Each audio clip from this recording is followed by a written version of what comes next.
हाँ, इसका खमियाजा भुगतना पड़ेगा। कहीं तो आपको ये चीज लगी होगी कि वैसे की हमें जरूरत नहीं है। सीतामढ़ी में सारा बैस नाराज है एकदम पूरा। जीरो। ऐसे लग रहा है जैसे कि बैस तो बीजेपी और एनडीए गठबंधन का बंधुआ मजदूर हो गया। आखिर क्यों हकमारी हुआ वैसे का? और सत्ता पे बैठने का काम है उन लोगों का। हमारा सवाल एनडीए से यही है कि क्या अब एनडीए को वैसे की जरूरत नहीं है? कि 20% आबादी वाले बैस समाज को क्या हम एक सीट के हकदार नहीं है क्या? वैसों में आक्रोश है, वैसे इसीलिए नाराज है कि हम सिर्फ वोट देने वाले ही हैं या हमें अपना हक लेना आता है। एनडीए अगर इस बात को समझ रही है तो ये भूल कर रही है। वोट देने का काम है हमारा? ऐसा नहीं चलेगा। हमको टिकट भी चाहिए। बीजेपी के लोगों को सोचना चाहिए। ये अनदेखी अब नहीं चलेगी।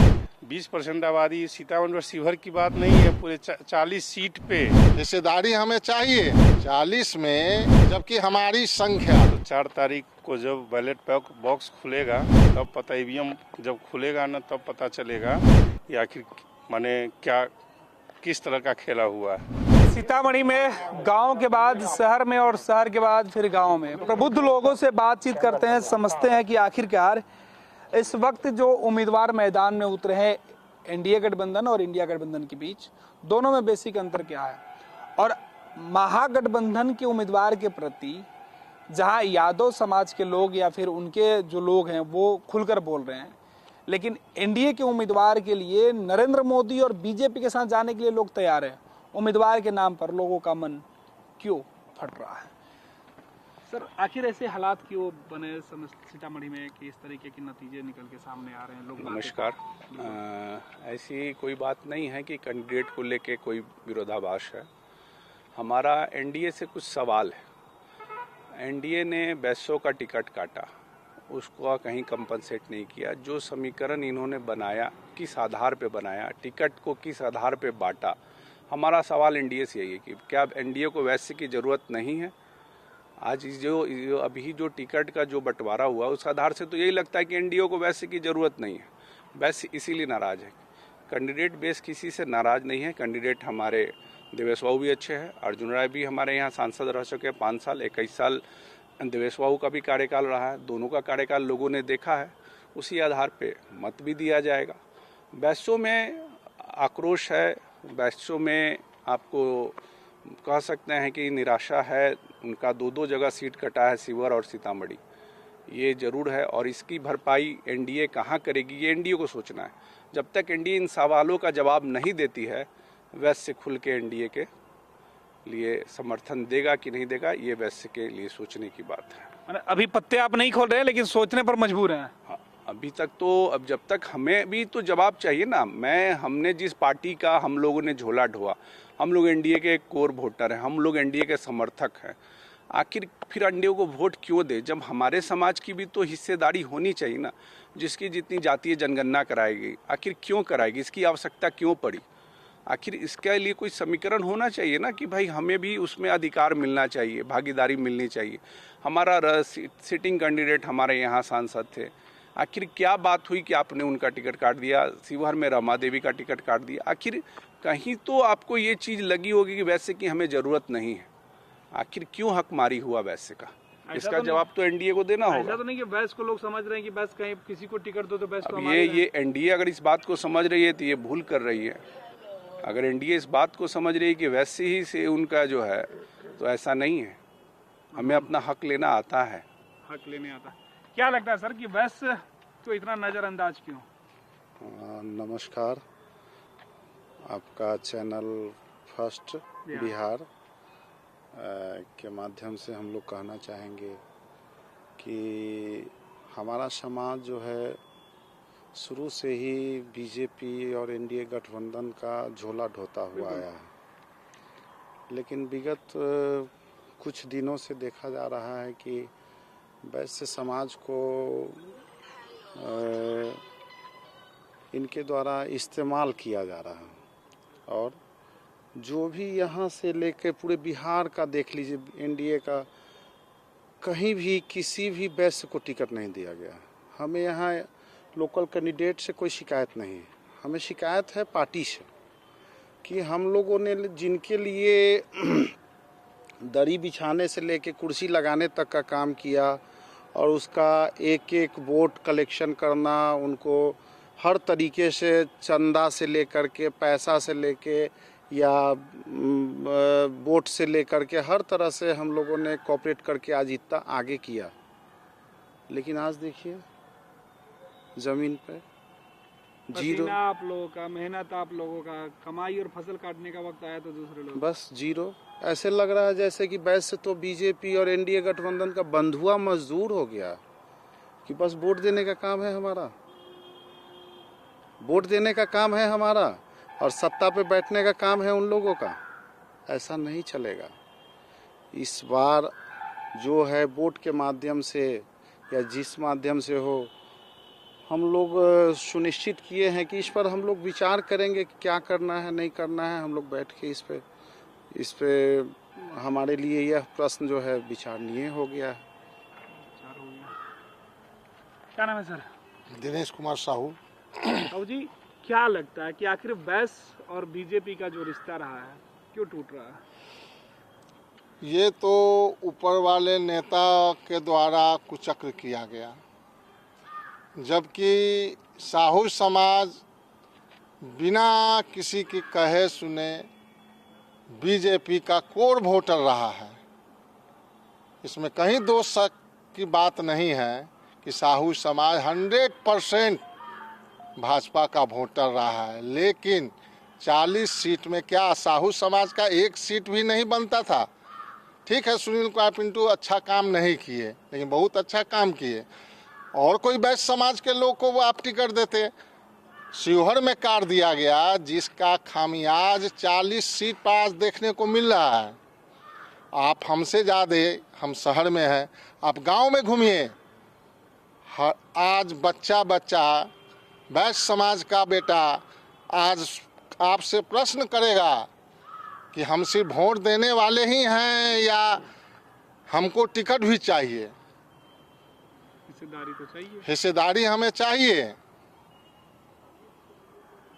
40 में क्या हम एक सीट के हकदार नहीं हैं क्या? जबकि हमारी संख्या 3% है। वो भी गलत है, लेकिन हम सरकार के द्वारा आंकड़ा के में ही बात किया जाए तो साहू समाज, जिसका आप देख सकते हैं लगभग जो एनडीए के विरुद्ध साहू समाज कहीं खड़ा नहीं होता था, आज देख लीजिए हर जगह निर्दलीय के रूप में आज जो भी वोट कटेगा एनडीए का वोट कटेगा। आज पटना में बैठे लोग आज छटपटा रहे हैं, जगह जगह बस का टीम भेजा जा रहा है, लेकिन उनको स्वागत भी हो रहा है और उसको बहुत प्रेम से उनको विदा भी किया जा रहा है। आखिर इतना भेदभाव क्यों, वैसे के साथ इतना नाइंसाफी? ये तो हमारे बीजेपी के लोगों को सोचना चाहिए कि बिना कोई खर्चा वर्चा का, बिना किसी का कहे में बस 100% माना जाता है बीजेपी का वोट, और इस बार क्यों बिदक रहा है? क्या लग रहा है सर, कारण क्या है कि आखिर वैश्य के साथ इतना नाइंसाफी क्यों? सबसे पहले आपके सभी दर्शक को मेरा नमस्कार। मैं मणिशंकर कुमार। सबसे पहले तो हम ही कहना चाहेंगे कि 20% आबादी वाले वैश्य समाज को की अनदेखी अब नहीं चलेगी। यह अनदेखी कैसे चलेगी? 20% आबादी सीतामढ़ी और शिवहर की बात नहीं है, पूरे 40 सीट पे हाँ इसका खामियाजा भुगतना पड़ेगा। हम लोग तो एनडीए के कोर वोटर रहे, हम लोगों को माना ही जाता है एकदम कि हम लोग एनडीए के बंधुआ मजदूर हैं, एनडीए को हम लोग सपोर्ट करते हैं। लेकिन इस बार पूरे 40 सीट पर वैश्यों की नज़रअंदाजी सरकार को दिखेगी निश्चित रूप से। जब से जातीय जनगणना हुआ, निश्चित रूप से यह आस लगाए हुए बैठे थे। जातीय जनगणना आदरणीय नीतीश कुमार ने इसीलिए कराया कि जिसकी जितनी आबादी उसकी उतनी भागीदारी। लेकिन हमारी आबादी तो आप सरकार के आंकड़ों में 3% दिए हैं, जबकि हम 7% आबादी हमारी है बिहार में। लेकिन उसके बावजूद भी हमारा जो सीट था उसकी हकमारी आप किए हैं, तो इसका खामियाजा तो भुगतना पड़ेगा भाई। सीतामढ़ी में कितना असर पड़ेगा? सीतामढ़ी में सारा वैश्य नाराज है एकदम पूरा। बैस की नाराज़गी आपको दिखी होगी, आप जहाँ जहाँ गए होंगे बैस के लोग आपको बताए होंगे। हो सकता है कि चूँकि हमारा बिरादरी जो है बनिया समाज जो है हमारा, वो दुकान पर बैठने वाला समाज है, आपके चैनल पे आके बाइट नहीं दिया हो, लेकिन उसका रोष आपको समझ में आ गया होगा कि अंदर से कितना रुष्ट है वो। क्या नाम है सर? हजारी प्रसाद।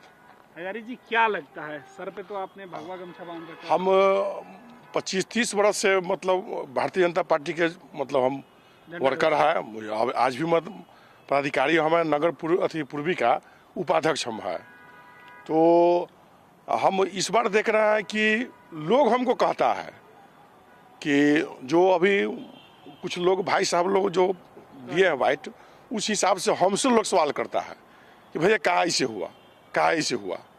यही है, कांटा का टक्कर होगा, लेकिन थोड़ा सा कांटा का टक्कर स्थिति जो बड़े लोग जो है उनके कारण हो रहा है। बैस का थोड़ा अवहेलना हुआ है, यही बात है। लेकिन हम लोग तो जहाँ है तहाँ है, जनसंघी है। बैस हिसाब मांग रहा है। हाँ हाँ हाँ, एकदम निश्चित। पार्टी के पदाधिकारी, हाँ हाँ तो आपको देना होगा। कहाँ जी जी हाँ, मतलब हमसे लोग कह रहा है, लेकिन अब ऊपर के माननीय लोग समझे, और यही बात है। और क्या हम कहें। एक सवाल, आखिरी सवाल, कि बैस हिसाब मांग रहा है, जवाब तो देना पड़ेगा। इस बार सीतामढ़ी में उसका उस जवाब का इंतजार होगा 4 जून को। इंतजार करिए जवाब का। ये तो ऊपर वाले शीर्ष नेतृत्व सोचेंगे। इसका खामियाजा अगर पूर्ति करते हैं बैस के लिए, अगर ऊपर वाले के अंदर में अगर वाकई में गलती हुई है, उसके सुधार का प्रयास करेंगे, तो बैस से फिर उनके साथ ही है। बैस से कहाँ उनसे अलग है। सबक सिखा देंगे इस बार, नहीं अगर मानेगा तो। कब तक अनदेखी बर्दाश्त हुआ? ये तो अब समय ही बताएगा सर। समय बताएगा, समय बताएगा। निश्चित रूप से, सबक भी सिखा सकते हैं। निश्चित रूप से। तो 4 तारीख को जब बैलेट बॉक्स खुलेगा तब पता, ईवीएम जब खुलेगा ना, तब पता चलेगा कि आखिर माने क्या किस तरह का खेला हुआ है। बैस को नजरअंदाज करना सीतामढ़ी में जिसकी जितनी आबादी उसकी उतनी भागीदारी, यही कहना चाहेंगे। मतलब नजरअंदाज भारी पड़ेगा। नजरअंदाज देखिए तो आने वाले 4 जून को आपको बिल्कुल दिखेगा। देखिए, समाज के सबसे बुद्धिजीवी वर्ग में वैश्य समाज के लोग आते हैं, और ये वैश्य समाज वो हैं जिनके कंधे घिस गए भाजपा के झंडा ढोते ढोते, दरी बिछाते बिछाते खून और पसीना सबसे ज़्यादा अगर किसी ने बीजेपी के लिए बहाया है तो ये वही समाज है। इनकी नाराज़गी सीधे तौर पर चोट करती है मतदान केंद्र पर। भले आज इनके तेवर उतने तल्ख नहीं दिखाई पड़ रहे हो, नहीं सुनाई पड़ रहे हो, लेकिन इनकी एक खामोशी और सैद्धांतिक बातें, कई सवाल जो पूछ रहे हैं, उसके जवाब में बीजेपी के आला कमान को सोचना होगा। अगर इनकी बातों पर विचार नहीं हुआ तो नतीजे फिर चौंकाने वाले सीतामढ़ी में हो सकते हैं। देखना है कि 4 जून को नतीजे किस तरीके से आते हैं। आखिर वैश्य जो आज सवाल उठा रहे हैं, क्या वो ईवीएम पर बटन दबाने से पहले भी यही सोच रखते हैं? अगर ये सोच सामने आता है तो फिर नतीजे प्रधानमंत्री नरेंद्र मोदी और पूरे बीजेपी के साथ साथ बिहार में नीतीश कुमार को भी सबक सिखा सकता है। सहयोगी रौसिफ के साथ गणेश सम्राट, सीतामढ़ी, बिहार। पनोरमा ग्रुप, जो सोचता है वो करता है। आपके अपने सपनों का आशियाना। ये लो मुंह मीठा करो, आज मैंने अपना जॉब छोड़ दिया, अब हम पूर्णिया वापस जाएंगे। जॉब छोड़ दिया है? मतलब ये घर कैसे चलेगा? हम करेंगे क्या? और माँ बाबूजी क्या बोलेंगे? इसलिए मैं एक और मिठाई का डब्बा लाया। अपने बिजनेस के लिए लोन अप्रूव हो गया। अरे लोन अप्रूव हो गया वो तो ठीक है, लेकिन पूर्णिया में हम रहेंगे कहाँ? अपना घर भी तो नहीं है वहाँ। इसलिए तो एक और मिठाई का डब्बा अलग से लाया हूँ। हमने पूर्णिया में घर ले लिया है, पूर्णिया के ई होम्स पैनोरमा में। पूर्णिया में पैनोरमा ग्रुप लेकर आए हैं ई होम्स पैनोरमा। बड़ा घर, आलीशान जिंदगी और अत्याधुनिक सुविधाओं के संग। अरे अरे, अब क्यों मुंह मीठा करवा रही हो? क्योंकि हम घर वापसी जो कर रहे हैं। घर वापसी की खुशी पूर्णिया में ई होम्स पैनोरमा के संग। E homes panorama, luxurious lifestyle redefined.